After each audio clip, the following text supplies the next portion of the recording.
Good afternoon, D&D, TikTok, and beyond, and welcome to Roll for Sandwich, this series where I let fate decide my lunch. Let's go. Today I'll be using these purple and green dice that were sent in by a viewer. Thanks, let's hope they're lucky. First up, roll for bread. 5, Italian. All right, 2 slices of Italian bread toasted up and ready to go. Next up, let's roll for main. 8, roast beef. Roast beef again, huh? Well, I'm not complaining. I find it fascinating that even though I use different dice every day, there's still certain things that end up getting rolled more than others. All right, let's roll for cheese.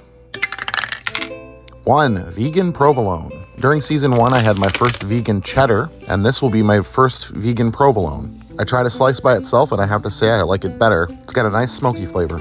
All right, next up, we'll roll roughage. 1, raisins, and 4, apple.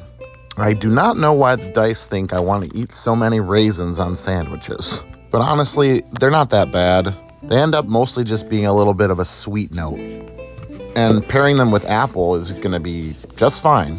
Somebody commented last video about me being the CEO of fruit on sandwiches, and they're not wrong. It might be weird, but it could definitely be worse. Next up, let's roll wild magic. 3, cereal. Well, I've got apples and I've got raisins, so I'm going to go with these apple cinnamon checks that I have. Kind of lean into the sweet, lean into the apple. These should pair fine, add a nice crunch. Be interesting to see how they work with the rest of the sandwich. All right, last but not least, it's the D20 sauce roll. 19, kimchi mayo. Honestly, I don't know what sauce I was expecting, but it wasn't this one. But the creaminess and the little bit of heat, I think, will actually be okay here. Let's get it put together as best as we can. And let's get our toothpicks in here to hold it together. And let's get it cut in half. Let's take a look at that cross section. Interesting. All right.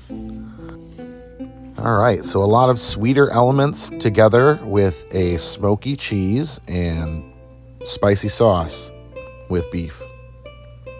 I think it'll be okay. Let's give it a taste. All right, well, it's definitely crunchy. Huh, that's interesting. You know, I would swear that there are like mesquite barbecue chips on this sandwich. Something about how the smoky cheese and the spicy kimchi and the crunchy cereal all come together makes me think of barbecue chips. It's not a bad sandwich overall. I'm going to go with a 6.6, and I'm going to call it Breakfast at Kim's. All in all, not a terrible Monday sandwich. Hope you have a great day. I'll see you Wednesday.